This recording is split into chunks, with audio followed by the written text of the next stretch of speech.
Buenas tardes, muchas gracias por la invitación, gracias al INTA, gracias a la organización del Congreso por esta oportunidad. La idea es hacerles un breve resumen de nuestra experiencia en el mundo vendiendo silobolsas.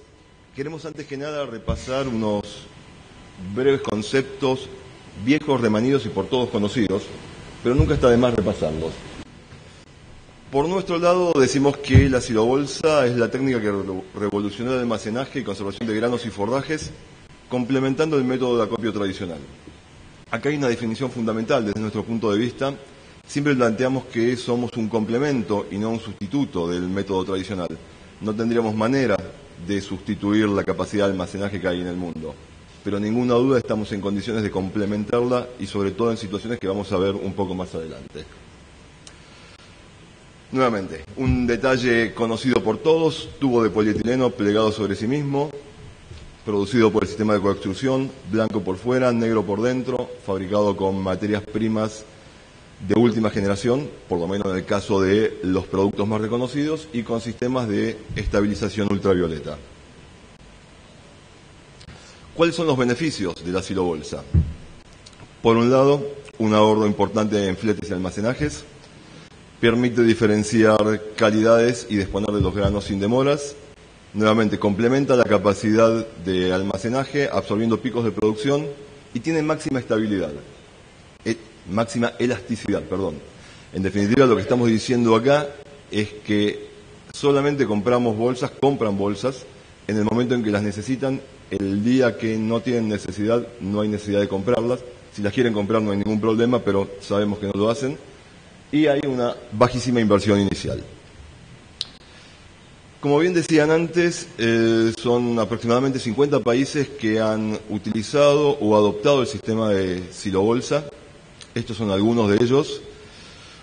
Un breve repaso: tenemos Uruguay, Chile, Brasil, Paraguay, Bolivia, toda Sudamérica, México, Estados Unidos, Canadá. Países más extraños a nuestras ideas habituales: Kazajstán, Zambia, Sudán, Holanda, Francia, Europa en general. Los países detrás de la ex cortina de hierro: Polonia, Ucrania, Lituania, Letonia, Belarus, Turquía, no de ese lado, Australia, Nueva Zelanda, Taiwán, utilizándolo tanto en conservación de granos como para forrajes. Esto sé que va a ser polémico, lo digo antes. Esto intenta hacer un esbozo de lo que, después de hacer consultas a diferentes personas de diferentes partes del mundo, intuimos, no voy a decir que sabemos, intuimos que puede llegar a ser un dato de consumo global de silobolsas. Repasémoslo. Argentina, 210.000, representando un 44%. Brasil, 50.000, 10%. El resto de Latinoamérica, 38.000, un 8%. Estados Unidos, 90.000, 18%. Canadá, 15.000, 3%. Europa Occidental, por llamarlo de alguna manera, 45.000, 9%. Europa del Este, 15.000, 3%. África, 10.000, 2%. Oceanía, 8.000, 2%. Asia, 3.000, 1%. Esto suma 484.000 bolsas en el mundo. Insisto, es una estimación, y toda información que complemente esto en lo mejore va a ser excelentemente recibida.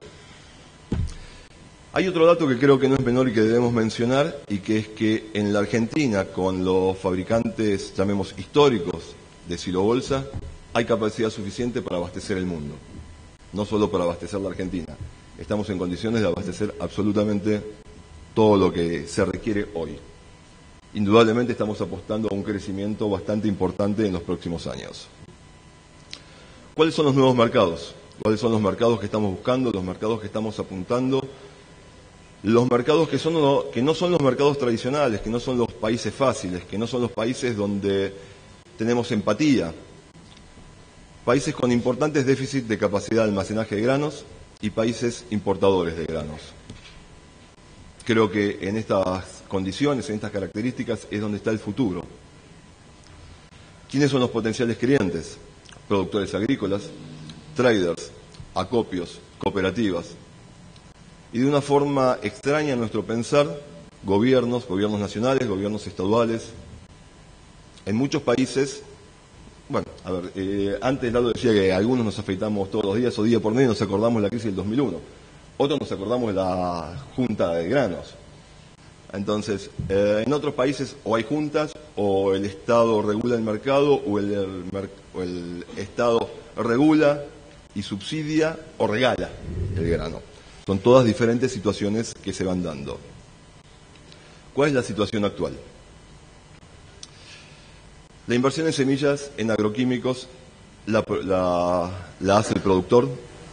Muchas veces, estoy hablando fuera de la Argentina, muchas veces se trabaja en zonas agrícolas mal aprovechadas, se efectúa la inversión en el mantenimiento del cultivo, llegan hasta tener buenas cosechas y terminan en un mal manejo logístico, en un déficit de almacenaje, generan pérdidas millonarias y terminamos con un bien escaso que es sinónimo de hambre.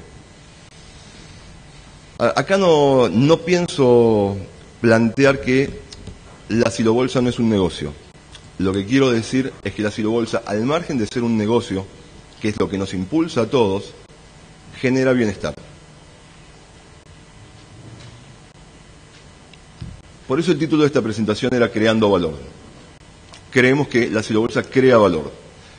Crea valor satisfaciendo una necesidad que es almacenaje y guarda, y tiene objetivos intrínsecos, que algunos de ellos se han dado en la Argentina y en los países que ya la han adoptado.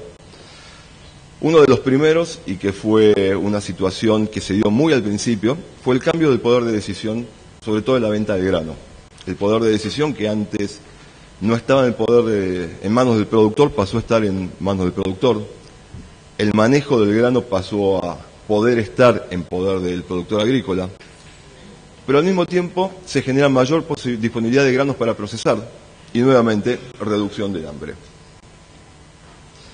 Este es un breve ejemplo de países más o menos cercanos en los consumos que están teniendo hoy, o por lo menos lo que me dijeron.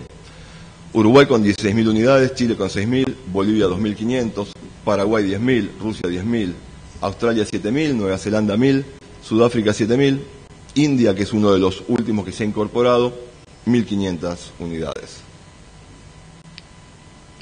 Tenemos diferentes situaciones de por qué algunos países han adoptado el sistema y por qué otros los han adoptado. Caso sencillo, Australia, Sudáfrica, Rusia. Coincido, ver las silobolsas tapadas por nieve es una cosa que impresiona. Pero todos estos países han adoptado el sistema básicamente para tener almacenaje en chacra, ahorro de costos, absorción de excedentes y clasificación de granos.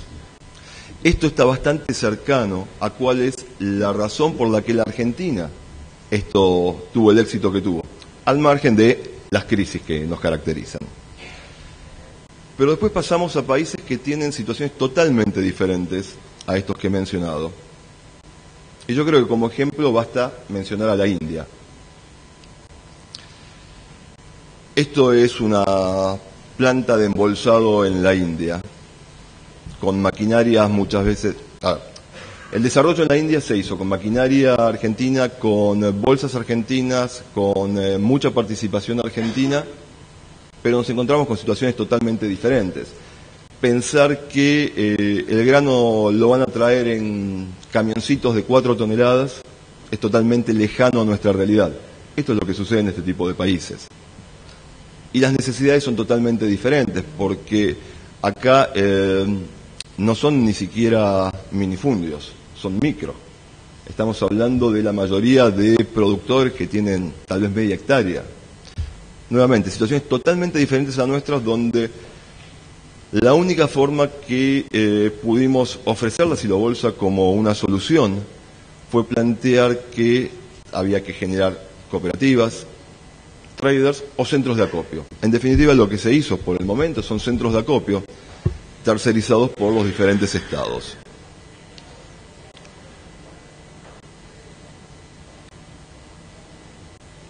Y estas son las causas del uso de silobolsa en un país como la India. Establecimientos de sitios de embolsado según la necesidad geográfica. Y la necesidad geográfica no únicamente desde el punto de vista de la recepción, sino también desde el punto de vista de a quién le tengo que entregar el grano después. Y cuando hablamos de a quién le tengo que entregar el grano, estamos hablando de a quién se lo voy a subsidiar o hasta regalar. Estamos hablando de situaciones totalmente diferentes. Por eso decimos que tenemos la recepción de granos cerca del productor y tenemos la entrega de granos cerca del consumidor. Se da la tercerización del almacenaje, del control y de la guarda. Y el objetivo final, en definitiva, no es otro que la reducción de pérdidas. En un país como la India, con pérdidas de entre el 10 y el 20% de la producción, nos encontramos con situaciones como los que yo mencionaba antes. Se hizo todo el gasto, toda la inversión. Y al final de la película, el productor que no le alcanza lo que obtuvo, para colmo se pierde el 10 o el 20%. La diferencia es enorme. Y lo mismo sucede con las plantas procesadoras en ese país. Cuando ellos logran obtener 10 o 20% más de grano, tan solo porque solucionaron el problema de manejo, el problema logístico, el problema de almacenaje, tienen, siendo redundantes, 10 o 20% más de grano para procesar y para vender. 3 minutos. Ok, esta venía antes, es un poco lo mismo que decía recién, donde se establecen los sitios de embolsado, el tema de la recepción cerca del productor, es la misma. Perdón, por razón. Y esto es lo que planteamos como presente y futuro. Esto es presente en algunos países, esto es futuro en otros. Esto es un caso típico de la Argentina, donde hay una planta de procesamiento rodeada de silobolsas, que es la que le da la capacidad de almacenaje, o si no directamente, sites de embolsado, como hemos visto en diferentes partes del mundo, donde lo único que hay son bolsas. Nuevamente, presente y futuro del sistema. Muchas gracias. Bien, muy bien.